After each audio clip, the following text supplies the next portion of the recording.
시청자 여러분 안녕하십니까? 4월 26일 뉴스프라임 시작하겠습니다. 첫 코너는 취재기자와 함께 경제계 이슈를 정리해보는 시간이죠. 프라임 이슈 박영식 에디터와 함께하겠습니다. 어서 오세요. 네, 어서 오십시오. 아이고, 네. 반갑습니다. 자, 프라임 이슈 역시나 첫 번째 소식은 윤석열 대통령의 방미 관련 소식입니다. 자, 윤 대통령의 이제 미국 국빈 방문을 계기로 해서 우리 재계 총수들의 움직임도 상당히 바쁘게 움직이고 있는데 한미 경제계 수장들이 한자리에 모여서 첨단 기술 동맹의 길을 모색했다고 하죠. 이 내용 자세히 알아볼까요? 예, 그렇습니다. 한미 정상회담 이제 펼쳐지고 있는 그런 상황인데요. 한미 경제계 수장들이요, 한미 간 첨단 산업 그리고 공급망, 기술 협력 고도화 등을 논의하면서 핵심 기술 분야 협력을 공고히 하기로 했습니다. 전경련은 현지 시간으로 오늘 오전에 미국 워싱턴 DC 미국 상공회의소에서 한미 비즈니스 라운드 테이블 및 한미 첨단 산업 포럼을 개최했는데요. 윤석열 대통령을 초청해서 열린 한미 비즈니스 라운드 테이블에는 이재용 삼성전자 회장과 최태원, 정의선, 구광모, 신동빈 회장 등 주요 한국기업 총수 10명과 또 김병준, 전경련 직무대행이 참석했고요. 미국 측에서도 많은 재계 총수들이 참석했습니다. 아몬 퀄컴, 데이비드 칼훈 보잉 최고 경영자를 비롯해서 바이오젠, 테라파워, 그리고 GE, MS, IBM, 구글, GM, 테슬라 등 총 22명이 참석했는데요. 특히 이재용 삼성전자 회장을 비롯해서요. 최태원 SK 회장, 그리고 정의선 현대차그룹 회장, 구광모 LG그룹 회장 등 4대 그룹 총수들은 사실 지난달 일본에 이어서 미국에서도 전경련 주관 행사에 잇따라 참석해서 눈길을 끌었다고 합니다. 기억하시겠습니다만 4대 그룹 총수들의 경우에는 지난해 5월 서울에서 열렸던 윤석열 정부의 1차 한미 정상회담 당시에 조 바이든 대통령 내외 환영 만찬에 참석했던 멤버들이기도 하고요. 당시 이 회장 등 재계를 대표하는 총수들은 바이든 대통령과 또 양국 첨단 산업 협력 등을 논의한 바 있습니다. 예. 한편 이 비즈니스 라운드 테이블에 이어서 한미 첨단 산업 포럼에는 한미 경제인과 정부 인사 등 총 200여 명이 참석해서 양국의 첨단 산업 분야 협력의 필요성에 공감했고요. 이번 정부 출범 이후 최대 규모이자 5대 그룹 총수와 6대 경제단체장이 모두 참여한 이번 경제사절단은요. 방미를 계기로 현지에서 비즈니스를 또 확대하고 MOU 체결 논의 등을 비롯해서 미국 기업들과 활발하게 비즈니스 활동을 현지에서도 벌이고 있는 것으로 파악되고 있습니다. 네. 자, 그리고 오늘입니다. 오늘 밤에 이제 한미 정상회담이 열리게 되죠. 경제계에 상당히 여러 가지 이제 민감한 이슈들, 반도체법과 관련한 여러 가지 민감한 이슈들이 핵심 의제로 다뤄진다고 하는데 이 부분에서 좀 부디 성과가 있기를 좀 기대를 해보겠고요. 네. 자, 프라임 이슈 두 번째 소식으로 넘어가 보죠. 우리 기업들의 그 사업 협력 소식도 전해지고 있습니다. 삼성 SDI가 미국의 완성차 업체인 제너럴 모터스와 협력해서 미국의 전기차 배터리 합작법인 설립을 추진하기로 했다라는 소식도 전해지고 있습니다. 자, 박 기자 이 소식도 알아볼까요? 네, 저희가 어제는 현대차와 SK온의 미국 합작법인 공동 설립 내용을 전해드렸었는데 이윽고 삼성 SDI와 GM의 배터리 동맹 소식이 전해졌습니다. 연 30기가와트시 이상 규모로 양사의 투자 금액은 30억 달러, 우리 돈으로 4조 원을 넘을 것으로 예상이 되고 있고요. 삼성 SDI는 스텔란티스에 이어서 GM과 배터리 합작 투자에 나서면서 현지 3대 완성차 중 2곳과 동맹을 맺었다 이렇게 보시면 될 것 같고요. 중국산 배터리를 배제하는 인플레이션 감축법 시행으로 인해서 K배터리의 위상이 이제 북미에서 더불어 위상이 높아지고 있다 이런 평가가 나오고 있습니다. 삼성 SDI는 미국 GM과 미국의 전기차 배터리 합작법인 설립 추진을 합의했다고 현지 시간으로 25일에 밝혔고요. 두 회사는 이날 공장의 구체적인 위치를 일단 밝히진 않았습니다만 2026년 양산을 목표로 말씀드린 대로 약 30달러 이상을 투자해서 30기가와트시 이상 규모의 공장을 설립하기로 했습니다. 이 합작법인에서는 고성능 하이니켈 각형과 원통형 배터리를 생산하고 향후 출시될 GM 전기차에 전량 탑재될 것으로 예상이 되고 있고요.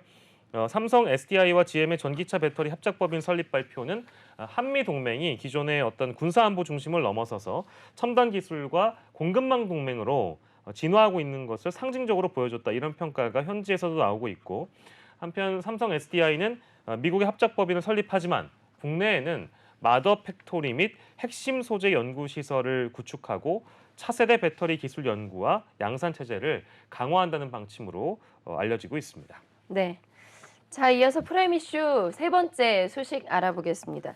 에코프로그룹이 시가총액 10위권 안에 들어갔다라는 소식이 전해졌습니다. 다른 대기업들과 어깨를 나란히 할 정도로 지금 시가총액이 불어난 것으로 확인이 됐는데요. 자, 에코프로그룹 과연 몇 위까지 올라갔을까요? 그러니까요. 지금 결론만 말씀드리자면 이제 7위를 차지했다라는 내용인데 이게 네. 사실은 네이버를 제친 거라서 더 주목을 받고 있습니다. 일단 기업 분석 연구소인 리더스 인덱스의 자료에 따르면 분석에 따르면 에코 프로그램의 시총 순위는 연초 15위에서요. 8계단 올라가서 7위를 차지했고요. 기존의 시총 8위였던 네이버 그룹이 에코 프로그룹이 10위권에 진입을 하면서 9위를 기록하게 됐다는 네. 내용인데요. 네이버가 밀렸군요. 그렇습니다. 네. 71개 대기업 집단 상장사 308곳에 4월 21일 종가 기준 시총이 1,683조 1,282억 원으로 집계가 된 상황이고요. 연초보다 17.7%가 증가했습니다. 특히 배터리 관련주 주가가 급등하면서 에코프로그룹의 약진이 눈에 띄었고요. 반도체 관련 기업의 주가 상승세도 마찬가지로 두드러졌습니다. 같은 기간 LG에너지솔루션, LG화학, 에코프로비엠, 에코프로, 포스코퓨처엠, 포스코홀딩스, 삼성전자, SK하이닉스 등 이 9개사의 시총이 176조 740억 원 정도가 증가했다고 지금 보여지고 있고요. 이는 같은 기간 308개 상장사 시총 증가분의 약 70%를 차지하고 있는 거라서 절반 이상을 넘게 이 기업들이 톡톡히 차지했다고 보면 좋을 것 같습니다. 시총이 가장 많이 증가한 그룹은 다들 예상하시겠습니다만 삼성그룹이고요. 16개 상장사 시총은 연초 518조 824억 원에서 이달 20일을 기준 587조 1287억 원으로 13.3%가 증가했고요. 여기서도 반도체와 배터리를 대표하는 삼성전자와 삼성 SDI가 역시 그룹의 시총을 떠받들었고요. LG그룹 역시 사정은 마찬가지라서 LG그룹의 배터리 관련 에너지 솔루션과 LG화학이 LG그룹 전체의 주가 상승세를 주도했다고 보시면 될 것 같습니다. 반대로 같은 기간에 시가총액이 많이 감소한 기업도 궁금하실 텐데요. 감소한 그룹은 CJ그룹이었습니다. 네. 9개 상장 계열사 중에 6곳이 감소했는데요. 1조 5,465억 원이 증발했는데 감소율을 보면 이어서 하이토진루그룹, 현대백화점, 그리고 S-오일, 아모레퍼시픽 그룹 순으로 시가총액이 감소한 것으로 확인됐습니다. 네, 기업들의 희비가 엇갈렸군요. 자, 이어서 프라임 이슈 네 번째 소식도 알아보죠. 반도체 관련 기업들이 최악의 성적표를 속속 내놓고 있습니다. 지난번에 삼성전자에 이어서 SK하이닉스도 1분기에 3조 4천억 원이 넘는 적자를 결국에는 기록했는데요. 지난해 2012년에 SK그룹 편입 이후에 가장 최대 규모의 적자라고 합니다.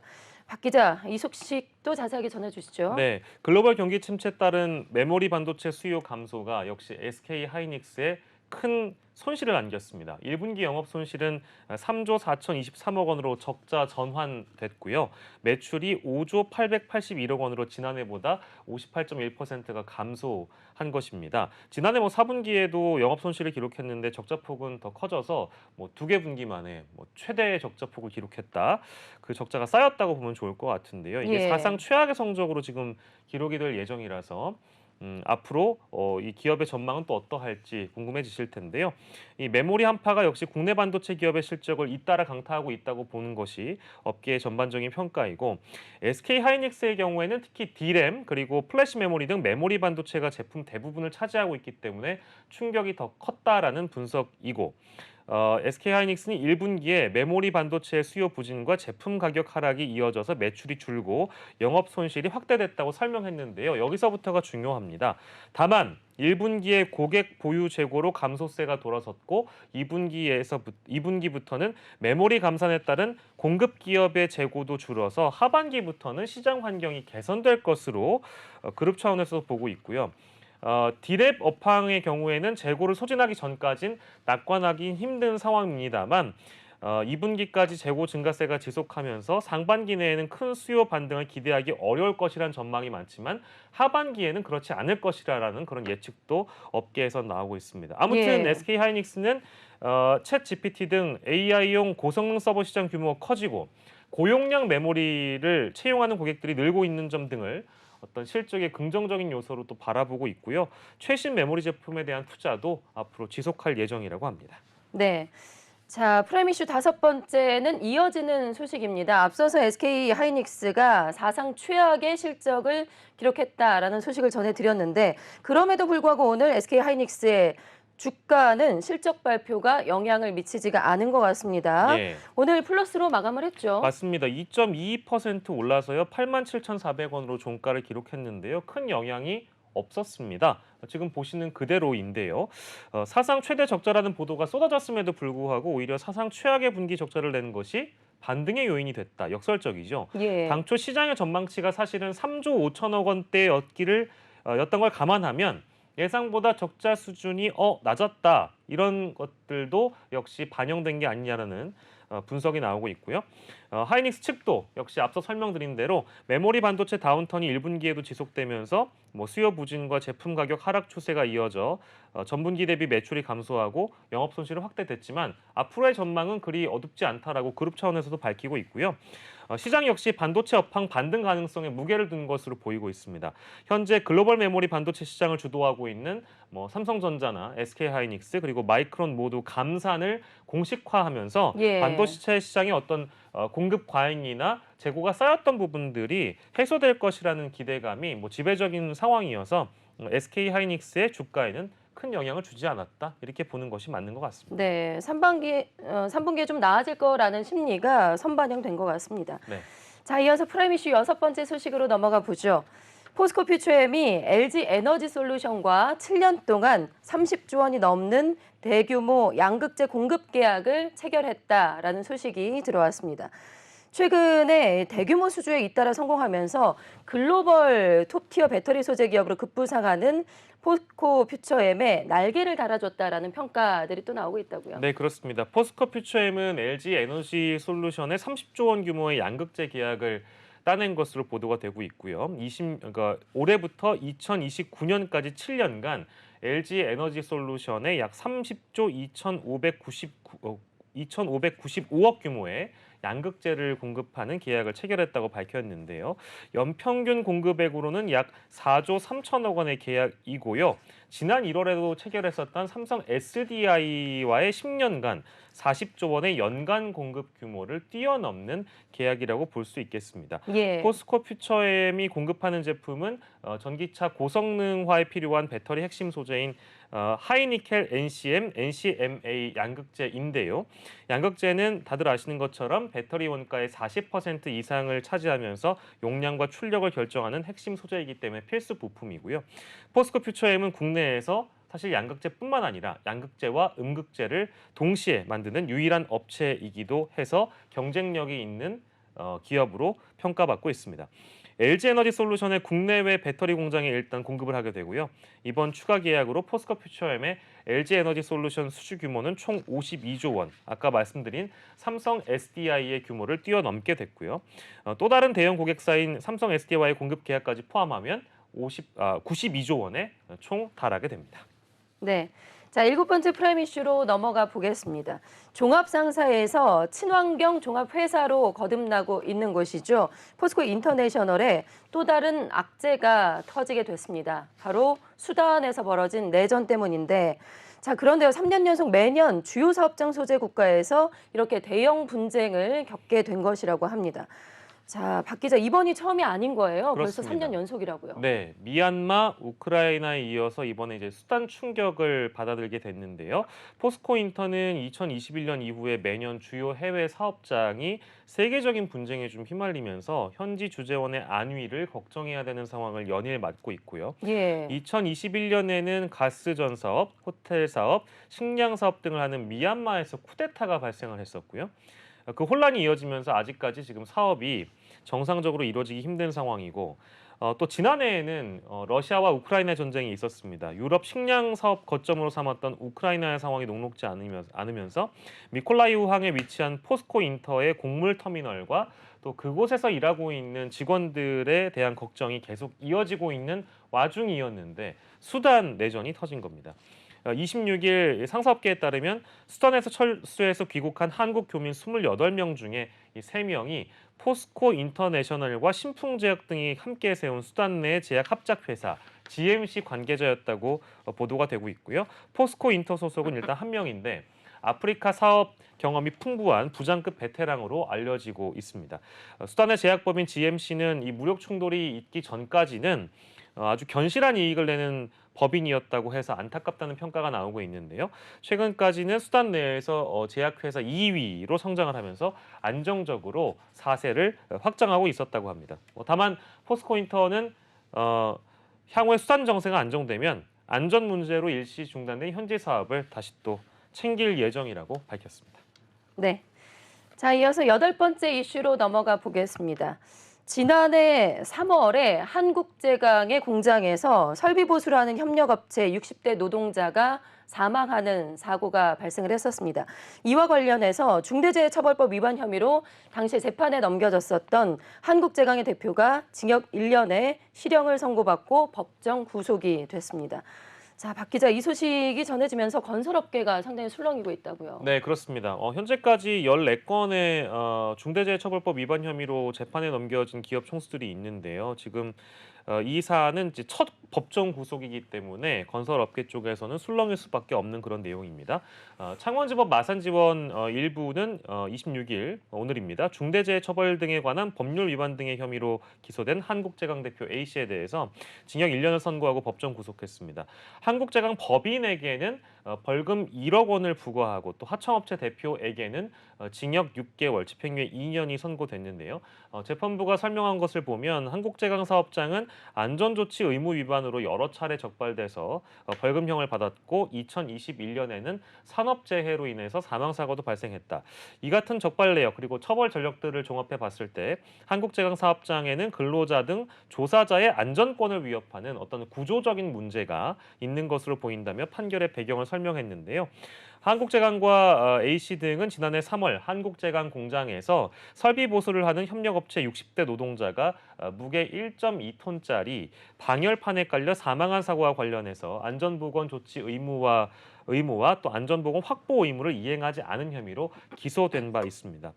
앞서 이번 한국제강건 말고도 중소건설사인 온유 파트너스의 대표에게도 중대재해법과 관련해서 지난 6일엔 집행유예가 선고된 데 이어서 이번 두 번째 재판에서는 실제로 법정 구속이 되면서 건설업계는 좀 충격에 빠진 모습인데요. 예. 중대재해처벌법은 상시 근로자 50인 이상 사업장에서 근로자 사망이나 산업재해가 발생하게 되면 이 사고 예방 의무를 다하지 않은 산업주와 또 경영 책임자를 1년 이상 징역 또는 10억 원 이하의 벌금에 처할 수 있게 한 법이기 때문에 지난해 1월 27일부터 시행이 되고 있습니다. 앞서 말씀드린 대로 현재까지 14건의 사건이 재판에 넘겨진 상황이고요. 앞으로의 판결이 또 어떻게 건설업계의 향방을 가를지 귀추가 주목되고 있는 그런 상황입니다. 네.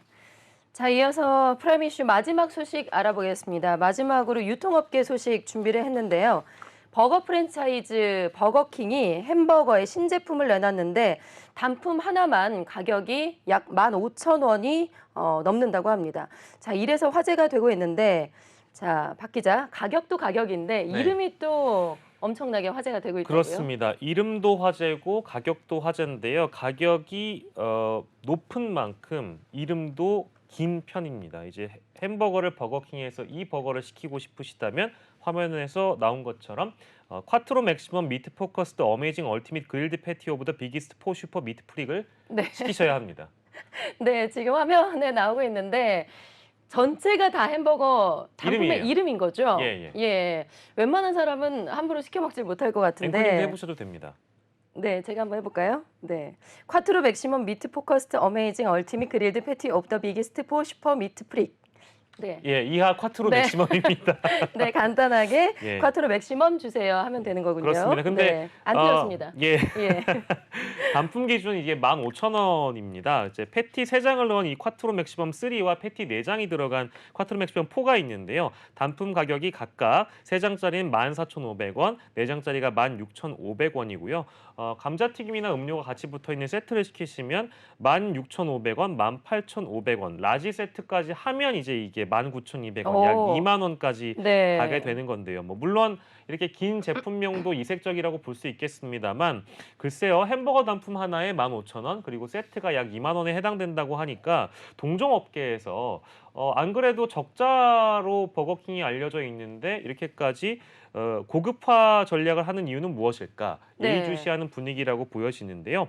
일단은 고가 정책으로 본격적으로 전환하기 전에 일단 시제품을 냈다는 분석이 나오고 있고요. 주요 프랜차이즈가 지난해 대부분 실적 개선을 한 것과 다르게 버거킹만 악화가 되다 보니까 버거킹 스스로 어떤 고육지책을 짜낸 게 아니냐 이런 분석들이 나오고 있는데 일단 뭐 롯데리아나 뭐 노브랜드 버거 다 아시겠습니다만 이런 프랜차이즈들은 가격 경쟁력을 갖추고 있고요. 네. 쉐이크쉑이나 고든 램지 버거 같은 경우에는 고가 또 프리미엄 전략을 내세우고 있는데 일단 버거킹의 경우에는 좀 애매하다는 겁니다. 프랜차이즈보단 좀 비싸고 수제 버거만큼의 품질은 또 아닌데 어떻게 해야 될까? 좀 포지션이 불안정하다는 상황들에 놓여 있는 거 아닌가 이런 분석들이 예. 나오고 있는 그런 상황이고요. 다만 이번 제품으로 인해서 이게 시제품이기 때문에 어느 정도의 소비자 반응이 있는지에 따라서 고급화로 갈지 아니면 가성비로 갈지 그 전략을 택해야 되는 거 아니냐 좀 전망이 엇갈리고 있는 그런 상황이고요.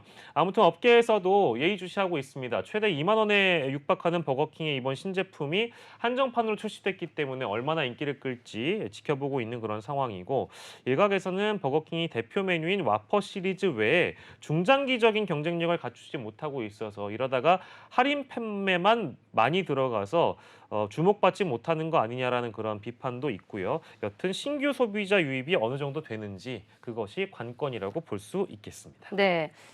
콰트로 맥시멈. 네. 앞으로 이제 이름만큼이나 예. 가격만큼이나 화제가 될지 좀 지켜봐야 될 것 같습니다.